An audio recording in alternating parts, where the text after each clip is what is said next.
बिस्मिल्लाहिर्रहमानिर्रहीम अस्सलाम वालेकुम। जी बच्चों, कैसे हैं आप लोग? अल्लाह जी, आप लोगों के पेपर हो रहे हैं। अब जो है ये मैं उर्दू का पेपर आप लोगों से शेयर करने लगा हूँ। ठीक है जी, ये आपका गेस्ट पेपर है। ठीक है, और ये वाली चीज़ें आ जाएं तो बहुत अच्छी बात है, लेकिन अगर नहीं आती तो ये एग्जैक्ट वैसी ही चीज़ें होनी है जिस तरह की पेपर में आनी है। तो इसलिए अगर आप इसको समझ जाते हैं तो आप बड़े आराम से बेहतरीन किस्म का अपना पेपर कर सकते हैं। तो इसको ज़रूर एंड तक देखें, क्योंकि एक दफ़ा टाइम इसको देंगे तो आपका बेहतरीन रेडी हो जानी है चीज़ें सारी। और दूसरी बात फिर वही कहूँगा, सब्सक्राइब कर लें, क्योंकि आगे से मैंने आपको जो अगली क्लास है 8 क्लास, उसकी बहुत सारी चीज़ें आपको समझानी है, करानी है, तो आपको बहुत फ़ायदा होना है। तो ज़रूर सब्सक्राइब कर लेना है और वीडियो को लाइक भी कर दीजिएगा। चलें शुरू करते हैं। तो ये पहला आपका पोर्शन है जिसमें एमसीक्यूज़ आने हैं। एमसीक्यूज़ के लिए आपको 1 घंटा दिया जाएगा।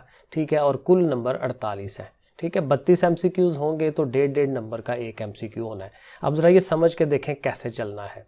पहला सवाल है, लोग ज़ाहिर में कुछ और बातन में कुछ और होते हैं, यानी दिखाई कुछ और देते हैं, अंदर से कुछ और होते हैं। तो उसके लिए एक ज़रबुल मिसाल बोली जाती है। वो कौन सी है? वो है जनाब ये वाली, सी वाली। हाथी के दांत खाने के और दिखाने के और। ठीक है ना, हाथी के लंबे लंबे दांत आगे निकले होते हैं ना, तो वो दांत खाने वाले नहीं होते, वो सिर्फ दिखाने के लिए हैं। तो जाहिर बाहर से कुछ और है, अंदर से कुछ और है, अंदर दांत उसके और है। तो ये वाला आंसर जो है वो सही है। नंबर 2 देखें, लफ्ज़ सागर के मानी है। सागर जो है ना बेसिकली प्याले को कहते हैं। ठीक है, ये शेर व शायरी के अंदर इसको बोला जाता है। आगे चलें, दुरुस्त मुहावरे की पहचान करें। अब ये मुहावरे 4 उसने लिखे हुए हैं, ज़ाहिर 3 गलत होंगे। तो सही वाला कौन सा है? आँख का तारा होना। प्यारा, कोई चीज़ बड़ी प्यारी होती है ना, तो उसको हम आँख का तारा कहते हैं। तो ये वाला सही है। नंबर 4 देखें, रोज़मर्रा के इस्तेमाल वाला जुमला। एक आम रूटीन में जो जुमला इस्तेमाल होता है, जो सही वाला है, अच्छे वाला है। ठीक है ना, बाज़ जुमलों में थोड़ी सी गलती होती है, तो वो हमें देखना है। पहला देखें, वो कहता है वो बिला नागा स्कूल जाता है। ठीक लग रहा है ये। अख्तर गुस्से से आग बबूला हो गया। ये भी एक आम प्रॉपर जुमला है। दिल को दिल से राह होती है। ये सबसे बेस्ट जुमला है, क्योंकि ये अक्सर जुमला जो है ये किताबों के अंदर शेर व शायरी में इधर उधर इस्तेमाल होता है। तो ये सबसे अच्छा जुमला यही वाला आंसर है। क्वेश्चन नंबर 5 है, मुतरादफ अल्फाज के इस्तेमाल से दुरुस्त जुमला। मुतरादफ किसे कहते हैं? जिनका मानी एक जैसा होता है। अब देखें, यहाँ है खुश्को तर, ये उल्टे हैं एक दूसरे के। मुश्किल के बाद आसानी, ये भी उल्टा है। दाएं बाएं, ये भी उल्टा है। कश्मीर का हुसन, हुस्नो जमाल, ये देखें हुस्नो जमाल, खूबसूरत, जमाल का मतलब भी खूबसूरत। तो ये सी वाला आंसर हमारा सही है। ऐसे 2 लफ्ज़ जिनका मतलब एक जैसा होगा वो क्या होते हैं? मुतरादफ होते हैं। अब देखें ना, ये मैं आपको समझा रहा हूँ, कुछ और भी आ जाएगा तो आपको पता होगा कि हमने इसका आंसर ऐसे करना है। दरमियान वाले लफ्ज़ के इतबार से मुतजाद अल्फाज की दुरुस्त फहरिस्त। मुतजाद कौन से होते हैं? जो उल्ट होते हैं एक दूसरे के। अब देखें, यहाँ पे है 3 लफ्ज़ हैं, तो 3 लफ्ज़ों में दरमियान वाला कोई और होगा, लेकिन शुरू वाला और एंड वाला जो है ना, उनका मीनिंग एक दूसरे के उल्ट होगा। करार होता है सुकून होना, बंदे को आराम होना, और इद्तराब होता है जो उसका उल्ट है। ठीक है, बेचैनी होना। तो ये हमारा बी वाला आंसर जो है वो सही होगा। हमें किसी का एहसान नहीं भूलना चाहिए। तो इस जुमले में ये जो एहसान है उसका दुरुस्त तलफ़ुज़ क्या है? तो ये बी वाला सही है, एहसान। देखें ना, नीचे ज़ेर पड़ी हुई है, तो ये बी वाला आंसर सही होना चाहिए। पाकिस्तान दुनिया के नक्शे पर 14 अगस्त 1947 को नमूदार हुआ। पाकिस्तान कुदरती लिहाज से मालामाल मुल्क है। अल्लाह ने इस मुल्क को 4 मौसमों से नवाजा है। अब ये जो सारी बातें जुमले हैं, इसमें ये किस तरह की इबारत है? ये तो वो कह रहा है ये कहानी में से उठाई हुई है, हत में से, मजमून में से, या मुकालमे में से। तो ये जैसे लिखा हुआ है तो ये नज़र आ रहा है कि ये मजमून लिखा जा रहा है ना, पाकिस्तान दुनिया के नक्शे पर। तो इस तरह की चीज़ जो है ये मजमून कहलाती है। तो ये हमारा आंसर होना चाहिए। नंबर 9 देखें, कोई अपने आप को दूसरों के साथ ज़बरदस्ती मिला ले तो इस मौके पर कौन सी ज़रबुल मिसल यानी मुहावरा बोला जाता है? अपने आप को दूसरों से मिला रहे हैं, तो ये जो बी वाला है, हम भी हैं 5 सवारों में। ठीक है, 4 सवार जा रहे हैं, तो एक बंदा का एवं घोड़े पे वो जा रहे हैं 4 बंदे, और एक जो हच्चर पे बैठा हुआ है वो कह रहा है मैं भी इनके साथ सवारों में शामिल हूँ। ठीक है, तो अपने आप को ज़बरदस्ती दूसरों में शामिल करना, तो ये बी वाला आंसर सही होगा। पाकिस्तान का सबसे बड़ा फ़ौजी एजाज़ कौन सा है? ज़ाहिर है कि वो क्या है? निशान हैदर, ये सबसे बड़े वाला है। किसी शख्स की वफ़ात पर उसके घर जब जाया जाता है तो किस लिए जाया जाता है? ज़ाहिर है ताज़ियत करने के लिए। ठीक है, ताज़ियत करना कि भाई फौत हुई है। सादिया ने कहानी पढ़ी, फेल मजहूल के मुताबिक ये जुमला क्या होगा?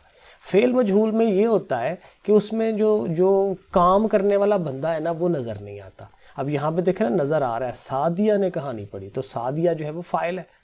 तो ऐसा जुमला जिसमें फ़ाइल नहीं नज़र आएगा, तो ये देखें कहानी पढ़ी गई, अब किसने पढ़ी है इसमें नहीं लिखा हुआ, तो यही आंसर इसका सही है, फेल मजहूल। नंबर 13, मुतरादफ अल्फाज पर मुश्तमिल जुमला। अब begin मुतरादफ जिनका एक जैसा मीनिंग होगा, तो ये वाला है, अहमद चुस्त व चलाक, चुस्त भी चलाक भी एक ही मतलब मीनिंग उसका बनता है। मुहावरे के इस्तेमाल पर मुश्तमिल जुमला, यानी ऐसा जुमला जिसमें मुहावरा यूज़ हो रहा है, तो ये देखें वो घोड़े बेचकर सोता है, घोड़े बेचकर सोना यानी कि बहुत लंबा सोना और उसको पता ही ना चले, तो ये वाला आंसर सही है। मुतलाज़म अल्फाज पर मुश्तमिल दुरुस्त जुमला, मुतलाज़म वो होते हैं जो बिल्कुल एक जैसे मीनिंग्स होते हैं, एक बात कही जा रही है ना तो उससे मिलती जुलती आगे बात हो रही है। जैसे आप देखें ये वाला बाग में, अब ये बाग एक लफ्ज़ है, तो बाग के आगे जो अगली बातें हैं, आम जामन के दरख्त ज़ाहिर बाग में ही होते हैं, तो ये प्रॉपर जुमला है जिसमें मुतलाज़म अल्फाज हैं, एक दूसरे से मिलते जुलते हैं। आगे चले 16 वाला, मुतज़ाद अल्फाज पर मुश्तमिल दुरुस्त। अब मुतज़ाद फिर आ गया, फिर उल्ट, तो ये मुतरादफ और मुतज़ाद ये आपने समझ के रखने हैं। मुतज़ाद क्या है? उल्ट, अपने पराए, अपने अपनी तरफ हो गए, पराए हो गए बेगाने, तो एक दूसरे का उल्ट हो गया ना। 17 वाला, हम सब्ज़ हलाली परचम की सर बुलंदी के लिए दुआ गो हैं। अब ये इबारत कहाँ से ली जा रही है? ये बेसिकली कौमी है, क्योंकि देखें ना परचम की बात हो रही है, तो परचम तो पूरे मुल्क की बात हो रही होती है, तो ये कौमी बात है, कौम के लिहाज से बात हो रही है। जब भी मुल्क व कौम को हमारी ज़रूरत पड़े, हमें किसी भी कुर्बानी से दरेग नहीं करना चाहिए, हमें अपने प्यारे वतन की हिफाजत के लिए तन मन डैश कुर्बान कर देना चाहिए। तो जब भी ये लफ्ज़ आता है तन मन, तो उसके साथ क्या आता है? धन। धन बेसिकली दौलत को कहते हैं, तो दौलत जो है उसके साथ आएगी, तन मन धन, ठीक है, ये इकट्ठे आते हैं 3 लफ्ज़। किसान खेतों को सैराब करता है, तो इसका फेल मजहूल, फिर देखें फेल मजहूल फिर आ गया, ये हमें ये पता होना चाहिए। अब बीच में से किसान निकाल देना, फ़ाइल निकाल देना, तो खेतों को सैराब किया जाता है, ये हमारा सही होगा। अगर मुश्किल वक्त आ जाए तो क्या करना चाहिए? ये तो बड़ा आसान है, सब्र करना चाहिए। नवाबज़ादा लियाकत अली खान की अहलिया यानी उनकी बेगम का नाम राना लियाकत अली, बिल्कुल ये ठीक है। मज़मून के अज्ज़ाए तरकीबी, जब मज़मून एक लिखा जाता है तो उसमें किस तरह से चला जाता है? पहले उसमें इब्तदाइया होता है, फिर नफ्से मज़मून होता है कि उसके दरमियान वाली चीज़ें, और फिर एहततामिया होता है, एंड किया जाता है। 3 चीज़ें होती हैं लाजमी, तो ये सी वाला आंसर सही है। नंबर 23, मुतलाज़म अल्फाज, फिर मुतलाज़म आ गए जो बिल्कुल एक जैसे हैं। अब ये देखें बस्ता, अब बस्ते के हिसाब से आगे पेंसिल है, कॉपी है, किताब है, बस्ते में ये सारी चीज़ें होती हैं। जैसे पीछे बाग का पड़ा था, तो बाग के अंदर दरख्त थे उसके, ठीक है, तो ये बस्ता और उसके रिलेटेड, ये डी वाला आंसर सही है। 24, नादिया और शमाइला मलका और शहजादी का शाही लिबास पहनकर स्टेज पर नमूदार हुई। अब स्टेज की बात हो रही है, तो ये फिर क्या होगा? ड्रामा होगा। तो स्टेज पे जो चीज़ की जाती है वो ड्रामा होता है। आगे चलें, सच बोलना अच्छी बात है। अब देखें ये किस तरह की चीज़ है? ये ज़ाहिर है अहलाकी चीज़ है, ये अहलाक दुरुस्त किया जा रहा होता है ना, लोगों को बताया जाता है भाई सच बोलो, तो ये अहलाक सही किया जा रहा है, ये ठीक है। अब ये खबर आगे लिखी हुई है, इंसदादे पोलियो मुहिम आज से शुरू हो रही है, तो कहते हैं इसमें ये जो इंसदादे पोलियो है इसका मतलब क्या है? पोलियो को ख़त्म करना, पोलियो की रोकथाम, ये इसका आंसर है। अब एक आपको पैराग्राफ आएगा, तो ये आपने पैराग्राफ पढ़ के उसके नीचे से उनके भी जो ऑप्शंस हैं वो देने हैं, तो ये काफ़ी आसान हो जाता है, लेकिन आपने इसको पढ़ना है सारा, ठीक है। तो ये मैं पढ़ के सुना देता हूँ क्योंकि ज़रा पूरा तैयार हो जाएगा ना हमारा। हज़ारों साल पहले इंसान जंगलों में रहता था, वो अपनी ज़रूरियात पूरी करने के लिए जानवरों का शिकार करता, कुदरती पैदावार और फलों पर गुज़र औकात करता, गारों में पनाह लेता। ये ज़िंदगी मसाइब और ख़तरात से भरी हुई थी।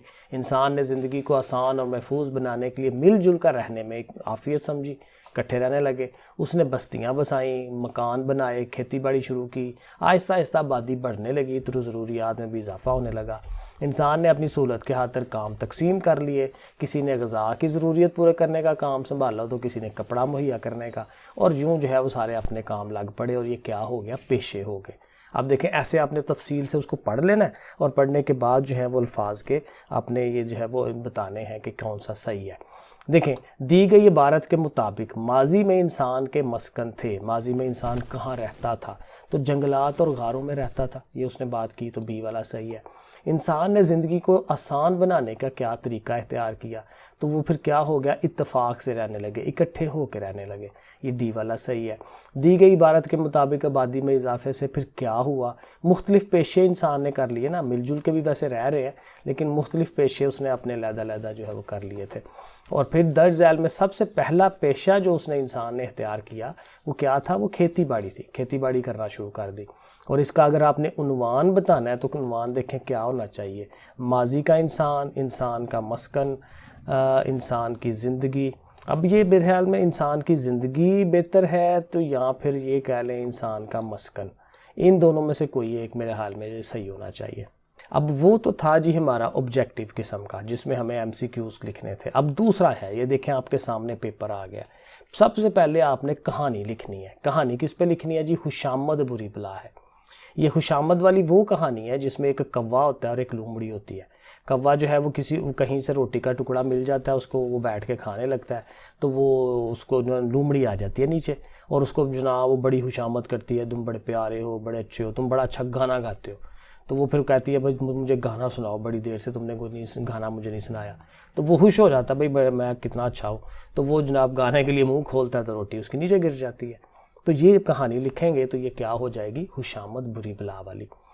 दूसरा है, आप इम्तिहान में कामयाब होने की खुशी में एक तकरीब बना रहे हैं, अपने दोस्त या सहेली को शिरकत की दावत देनी है। छोटा सा ये काम है, ज़्यादा लंबा नहीं है। जैसे खत लिखते हैं ना, तो आपने कहना प्यारे दोस्त एहसन या अहमद जो भी है, और नीचे 2 या 3 लाइनें लिखनी है। भाई देखें, मैं पिछले साल मैट्रिक के इम्तिहान में या 7वीं के इम्तिहान में पास हुआ हूँ, तो मुझे बड़ी खुशी हुई है, घर वालों को भी बड़ी खुशी हुई है, तो हम इस खुशी की तकरीब मनाना चाह रहे हैं घर वाले सारे, तो आप भी अगर आओगे तो हमें बड़ी खुशी होगी। तो बस एंड पे आप अपना वो नाम लिख दें और ये बन गया। ठीक है, इस तरह से बनाएं। और तीसरा सवाल है, कहता है स्कूल में आपका पहला दिन था, तो उसके ऊपर आपने उसकी एक रोदात लिखनी है। अब ये भी देखें, आप सोच के बनाएं, रट्टा रुट्टा छोड़ दें, सोचें कि जी पहले दिन स्कूल जा रहा हूँ, तो आप बताएं जी मुझे बड़ी खुशी, पहले दिन मैं स्कूल जा रहा था, मेरा नया बस्ता था, नए कपड़े थे, मैं नहा धो के तैयार होके गया, वहाँ पे सारे और बच्चे भी आए हुए थे, मुझे पहला दिन था, डर लग रहा था, फिर जो प्रिंसिपल साहब है उन्होंने बताया कि आपकी वो वाली क्लास है। ठीक है, ऐसे बनाते जाएँ, कहानी की तरह उसको लिखते जाएँ चीज़ें। क्लास में दोस्त बन गए, नए टीचर्स आए, कुछ अच्छे लगे, कुछ नहीं अच्छे लगे, एंड सो ऑन। फिर हमने इकट्ठे खेला, ये सारी चीज़ें ऐसे करके लिख दे जैसे एक स्कूल में आम रूटीन में होता है। तो ये करना है। और एंड पे देखें, फिर ये आ गया कि एक इबारत आ जाएगी जिसको आपने पढ़ना है, समझना है, लेकिन ये हाँ बड़ी इंपॉर्टेंट बात, इसका खुलासा बनाना है। खुलासा ये होता है कि ये जितनी लिखी हुई है ना, इसको तीसरा हिस्सा बनाए, इसका छोटा कर दे, इसको 3 पे तकसीम करा दें। अब इसका आसान हल मैं आपको ये बताता हूँ कि आप शुरू की एक लाइन पकड़ें, एक दरमियान से एक लाइन पकड़ लें और एक एंड वाली लाइन पकड़ लें, इनको लिख लें। ठीक है, अभी वो ज़ाहिर है तफसील नहीं है कि कैसे मैं आपको बताऊँ, लेकिन टोटका बता रहा हूँ कि ऐसे एक दरमियान से, एक ऊपर शुरू से, एक एंड से, 3-4 लाइनें ऐसे लिख कर लिख दें तो चलें कुछ ना कुछ मिल जाएगा आप लोगों को। ठीक है, अब तफसील बताना मुश्किल है। और एंड पे फिर ये है, देखें एक पैराग्राफ आ रहा है और आपको सवालों के जवाब देने हैं। ठीक है, ये आपके सामने, आप इसको पढ़ के देखिएगा। अब्दुल सत्तार ईदी की वालदा को कौन सी बीमारी थी? तो ये यहाँ देखें लिखा हो गया कि उनकी वालदा जो है ज़ियाबितस के मर्ज़ का शिकार थी, ऐसे लिख दे। अब्दुल सत्तार ईदी ने इंसानियत की खिदमत कैसे की? ज़ाहिर है कि उन्होंने बहुत ज़्यादा खिदमत की, बचपन से ही खिदमत में लगे हुए थे और उन्होंने एम्बुलेंस भी बनाई। सबसे बड़ा कारनामा यही है कि सबसे बड़ी निजी एम्बुलेंस, ये जो आखिरी लाइन है ये आप लिखें। और मुनासिब उन्वान बताना है, हमेशा उन्वान बताना होता है। तो उन्वान अब ज़ाहिर अब्दुल सत्तार ईदी के ऊपर है ना, तो आप लिखें अब्दुल सत्तार ईदी खादिमे इंसानियत, ऐसे कह लें, तो ये बन गया। ठीक है जी, चले ओके हो गया पेपर। बाकी इंशाल्लाह बाकी भी करते हैं पेपरों को। ओके फिर बच्चों, अल्लाह हाफिज़।